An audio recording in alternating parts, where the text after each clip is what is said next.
Selamat pagi, yang saya hormati dosen penguji ujian kinerja PPG dalam jabatan Piloting 3 tahun 2024.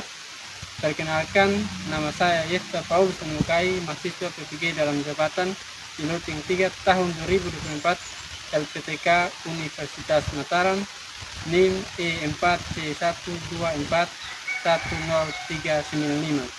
Selamat menyaksikan. Selamat pagi anak-anak.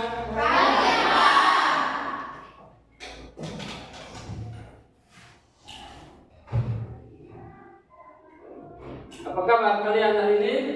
Baik. Jadi sebelum kita mulai pelajaran hari ini, saya minta kesediaan menghadap pimpin kita dalam berdoa.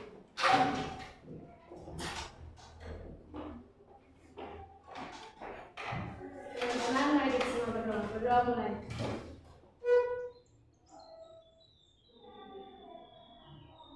Berdoa selesai. Baik, terima kasih. Pak mengecek kehadiran dulu. Semua hadir? Hadir. Baik. Semangat mengikuti pelajaran hari ini? Semangat. Baik. Jadi sebelum kita mulai materi, saya minta dalam pimpin kita dalam belajar bahasa Indonesia. Ya, kita berdiri.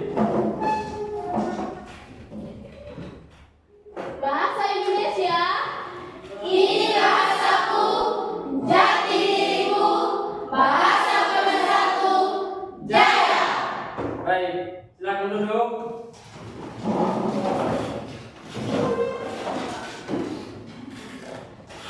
Jadi sebelum kita masuk pada materi, apakah kalian masih ingat materi minggu lalu, pertemuan yang lalu? Masih. Belajar tentang apa pertemuan yang lalu? Ya, silakan. Ciri-ciri cerpen. Ada yang lain?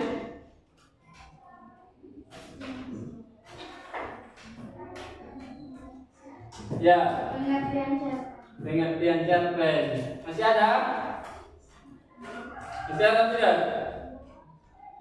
Ya, silakan. Jenis-jenis cerpen. Ya.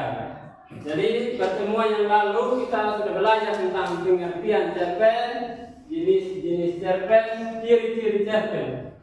Jadi hari ini kita akan lanjut dan materi hari ini tentang mengidentifikasi unsur pembangun cerpen.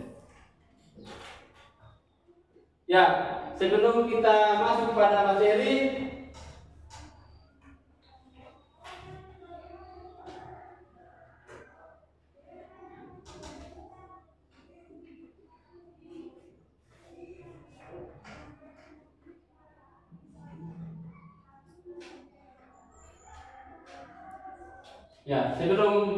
masuk pada materi, Pak mau tanya, kira-kira unsur dalam sebuah bangunan itu seperti apa? Fondasi, apa lagi? Ya? Loh, apa lagi? Ya. Jadi itu unsur di dalam sebuah bangunan. Nah, hubungan dengan materi hari ini adalah unsur pembangun cerpen atau unsur intrinsik di dalam cerita pendek. Yang pertama, unsur yang pertama itu tema.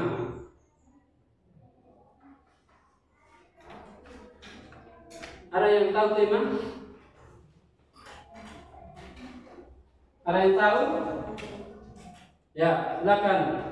Tema adalah makna yang dikandung oleh sebuah cerita. Ya, makna yang dikandung oleh sebuah cerita. Jadi tema itu adalah inti dari sebuah cerita. Jadi ketika seorang penulis mau menulis cerpen, novel, maupun puisi, maka yang dipikiran pertamanya adalah temanya apa. Karena ini adalah landasan utama daripada sebuah cerita. Tokoh dan penokohan.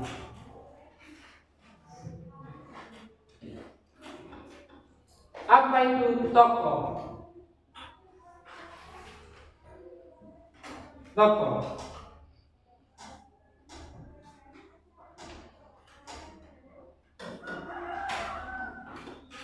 Ya, silakan. Tokoh adalah orang-orang yang berperan dalam suatu cerita. Ya. Orang-orang yang berperan dalam sebuah cerita atau pelaku di dalam cerita. Orang yang ada di dalam cerita itu memiliki karakter yang berbeda-beda.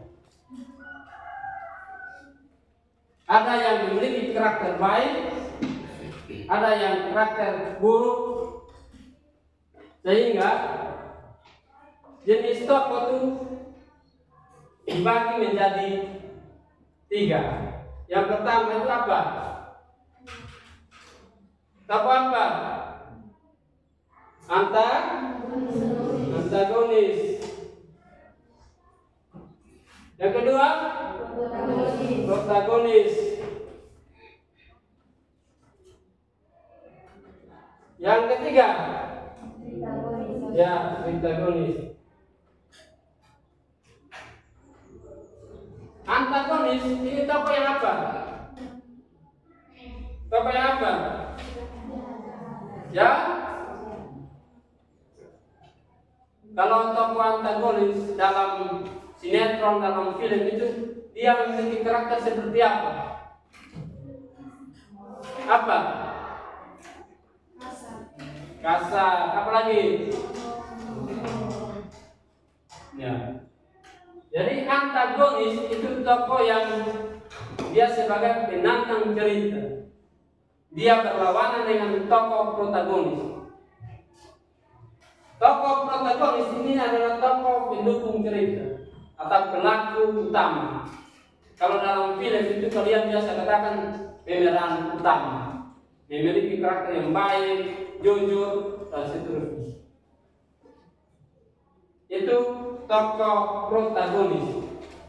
Lalu yang ketiga tokoh protagonis. Ini tokoh yang apa? Tokoh yang protagonis ini apa? Ini tokoh yang, kalau tadi tokoh penentang, tokoh pendukung. Kalau protagonis apa? Tokoh protagonis itu tokoh yang berada di antara ini, kedua tokoh ini. Berarti tokoh penengah, tokoh yang netral. Sehingga kalau dalam cerita pertikaian antara tokoh antagonis dan tokoh protagonis, maka penengahnya adalah ini, tokoh protagonis. Dia sebagai orang penengah. Kalau kau nonton sinetron, kau bingung tokoh ini. Jadi tokoh protagonis itu tokoh penengah. Kalian tahu sudut pandang? Kalian tahu? Ya, silakan. Cara pandang yang digunakan pengarang sebagai sarana untuk menjadikan tokoh. Cara pandang pengarang dalam menjadikan sebuah tokoh atau tokoh dalam cerpen. Di dalam cerpen itu ada sudut pandang orang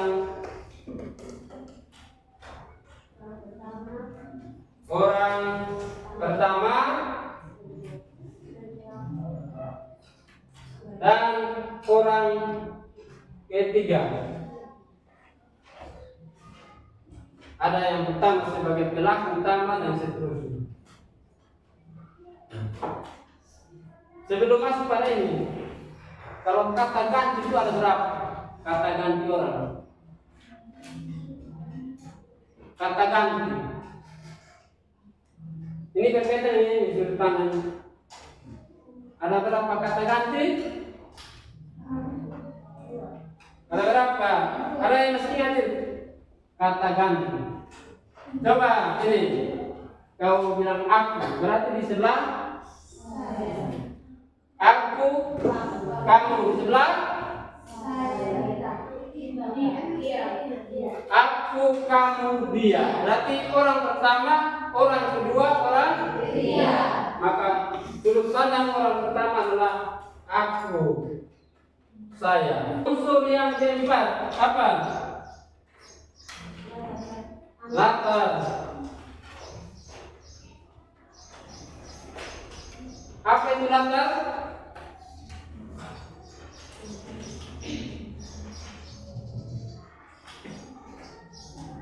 Ya, Melan. Latar atau setting disebut pada tumbuh menyaring pada pengertian tempat, hubungan waktu, Iya. dan lingkungan sosial tempat terjadinya peristiwa-peristiwa yang diceritakan. Jadi latar itu disebut dengan tanah tumbuh. Jadi menyerang pada tempat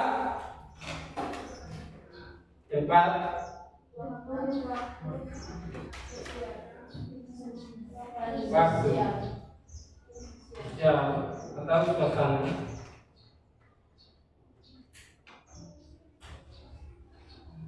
Yang dimaksud dengan tempat adalah tempat terjadinya peristiwa. Yang berikut, unsur yang kelima apa? Amanat.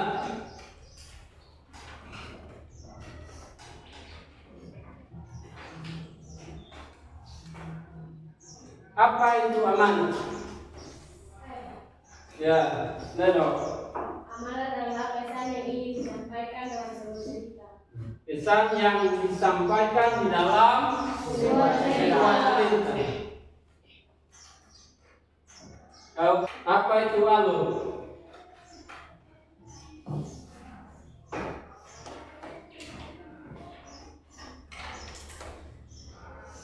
Apa? Ya. Rangkaian peristiwa yang dibuka dan saling dengan sama dalam menggerakkan cara cerita melalui perubahan ke arah klimaks dan penyelesaian. Ya. Jadi bahasa simpelnya alur sama juga dengan jalan cerita, urutan peristiwa. Adalah unsur-unsur pembangun cerita. Ada tema, ada tokoh dan penempuhan, ada sudut pandang, latar, alur, amanat, gaya bahasa. Bisa mengerti? Bisa? Bisa. Ya.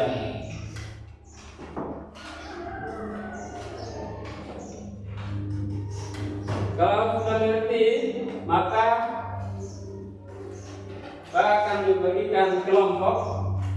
Jadi kelompok ini berdasarkan minat belajar kalian atau gaya belajar kalian.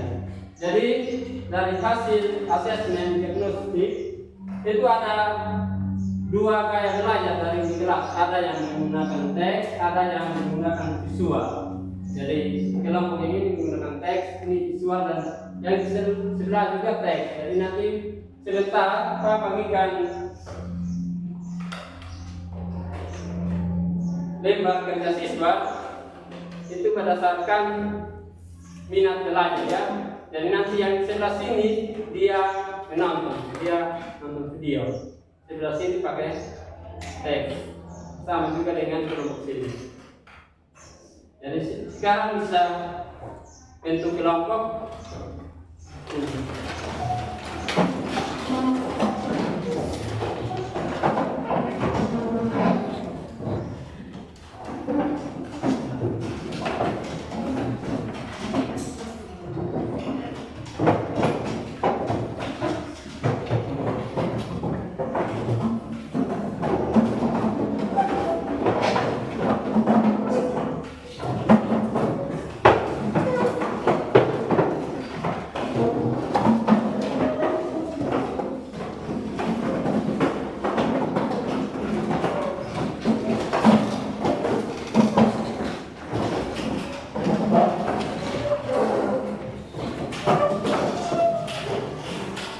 Ya.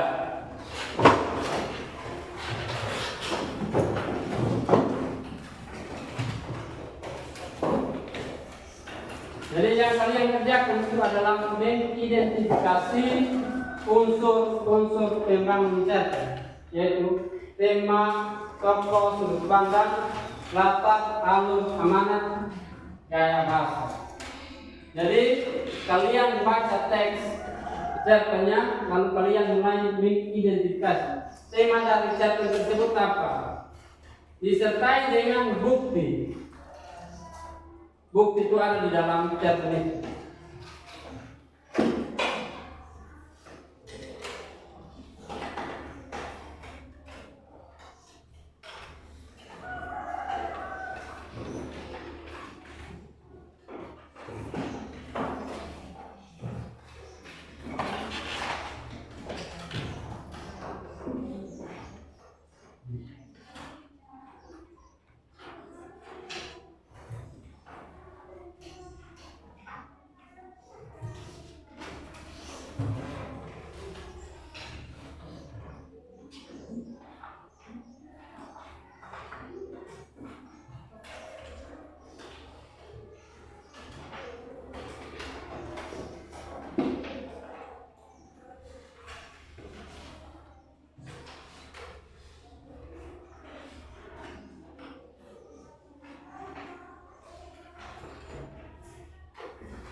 Baca dulu teks cerpennya.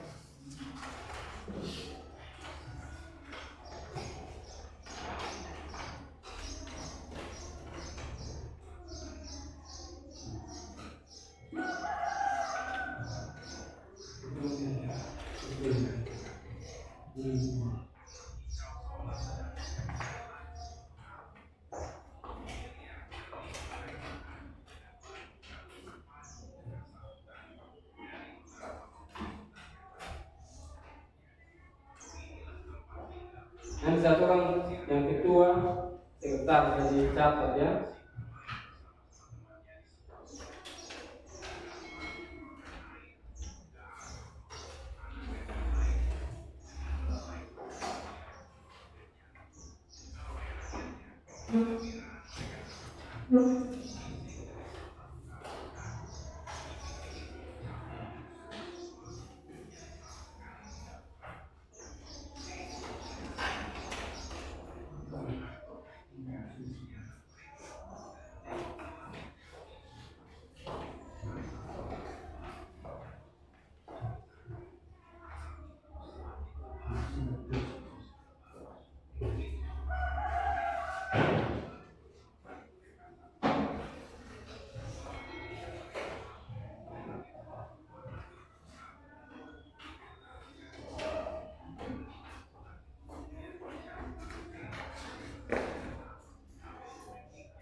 Jadi sesi diskusinya selesai. Jadi sekarang presentasi ya. Jadi kita mulai dari kelompok 1. Kelompok yang lain tolong perhatikan ya. Tolong ingat dengan baik supaya apa yang bisa ditanyakan silakan. Shalom. Selamat pagi Pak, selamat pagi teman-teman. Saya dari kelompok 1 akan mempresentasikan hasil diskusi kami mengenai mengidentifikasi unsur instruksi cerpen. Unsur dan cerpen tersebut yang pertama tema. Cerpen di atas mengusung tema lingkungan karena isinya menceritakan kondisi lingkungan tempat tinggal tokoh. Dari mulai hutan hijau dengan membuat rindang menjadi hutan merah panas karena kebakaran. Yang kedua, tokoh dan tokohan. Terdapat beberapa tokoh dalam cerpen, di antaranya Bora, Dodong, Theo, Pipin, dan Ibu Bora. Bora merupakan tokoh utama dalam cerita Sementara itu, Dodo Theopiti dari Bogor merupakan pemeran tambahan. Karakter Bora digambarkan sebagai anak raja yang pendiam, usil, pemberani, dan sayang sekali dengan ibunya. Watak pemberani ini bisa kamu lihat ketika Bora tidak takut masuk di wilayah hutan yang terdapat demi mencari keturunannya. Bora sangat kuasa dengan keadaan dirinya dan berusaha untuk menyelamatkan rakyatnya. Yang ketiga, latar. Latar di sini terbagi atas 3. Latar pertama latar tempat, yaitu di hutan. Latar waktu bisa dikatakan latar waktu menjadi terjadi di siang hari. Ini bisa dilihat dari kalimat pertama pada paragraf pertama yang menjelaskan matahari bersinar dari di lampu. Sinarnya terhalang lingkungan pepohonan sehingga hanya menyisakan berkat putih. Yang ketiga, latar suasana. Latar suasana mengalami perubahan dari awal cerita menuju akhir cerita. Di awal cerita, suasana digambarkan seperti wilayah hutan yang rimbun dengan pohon-pohon sekitarnya.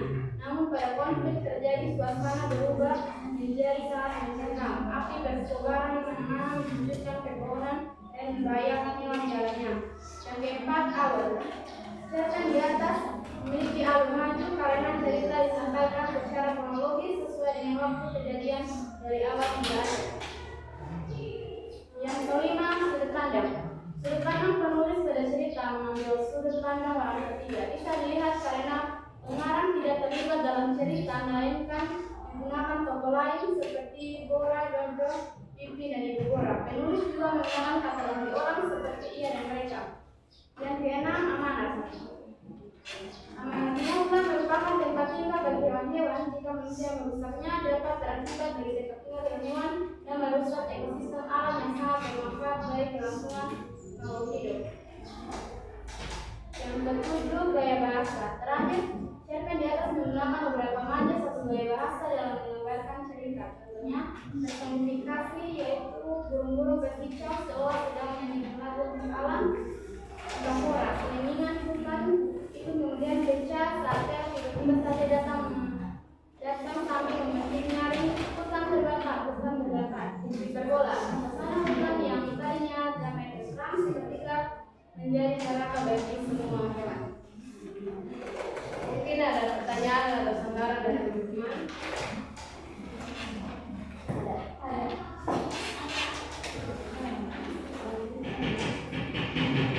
Kenapa teman-teman berkicau saya sedang menyanyikan lagu untuk alam? Karena ada kata kerja yang hanya bisa dilakukan oleh manusia. Ada yang lain? Sekian presentasi dari kami. Terima kasih. Ya, silakan.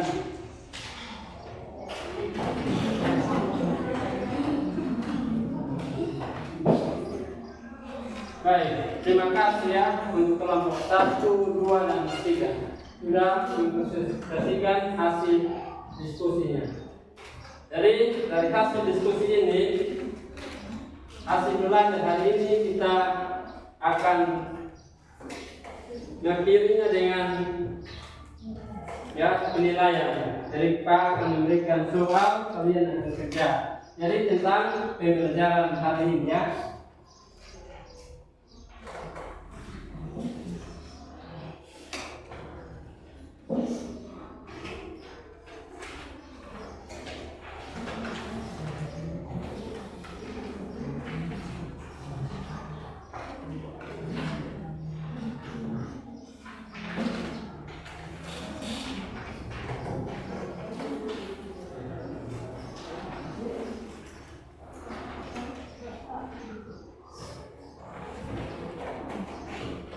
Tulis nama, kelas ya, tulis kelasnya.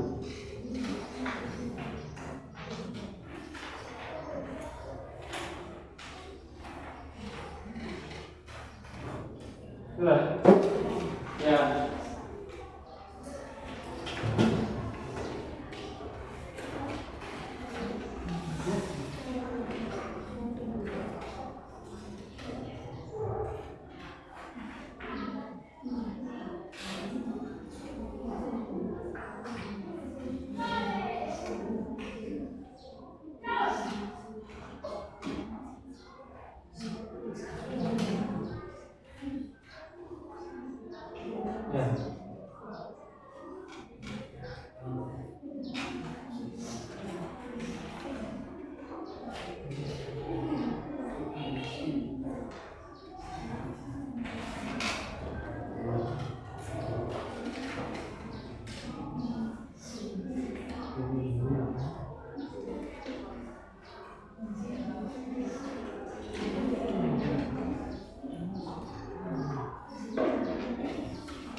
Sudah? Ya. Ya, tunggu ya. Unsur pembangun zat tadi. Kira-kira apa yang kalian dapat dari pelajaran hari ini? Ya. Kami mampu menganalisis dan membedakan unsur-unsur prinsip yang terkandung dalam zat tadi. Ya, ada yang lain?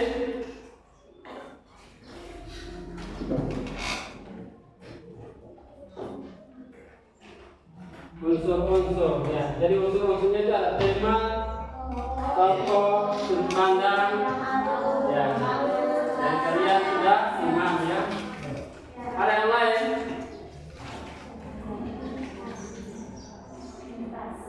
Ada yang lain? Sudah. Ya. Semoga bisa memahami ya unsur-unsur di dalam. Bukan hanya memahami tapi bisa mengidentifikasi unsur di dalam zat ya. Bisa tahu unsur apa, tema, penentuan di dalam sebuah zat.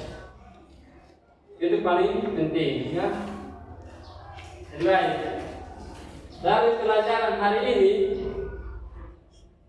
perasaan kalian seperti apa? Pelajaran hari ini. Ya. Kelompok ini bagaimana? Nah, ya jadi semoga pelajaran hari ini bisa bermanfaat untuk kalian ya. Sebelum kita akhiri pelajaran, bisa kita akhiri dengan yel-yel. Silakan bilang ibu dalam yel-yel.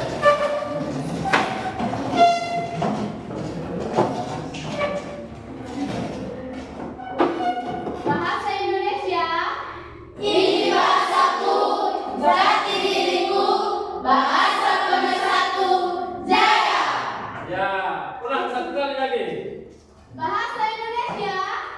Ini bahasaku, jati diriku, bahasa pemersatu jaya. Ya, tepuk tangan dulu.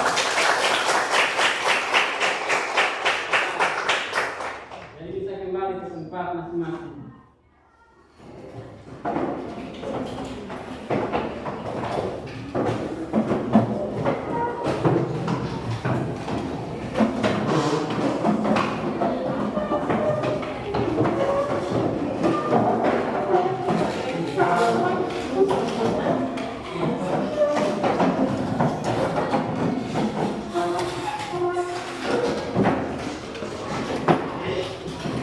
Ya baik. Jadi kita sudah belajar hari ini tentang unsur zat, maka pertemuan berikut kita akan belajar tentang bagaimana menulis zat. Ya, menulis zat. Jadi kalian bisa belajar di rumah ya. Ya. Jadi pertemuan hari ini sampai di sini. Sampai jumpa pada pertemuan berikut. Selamat pagi.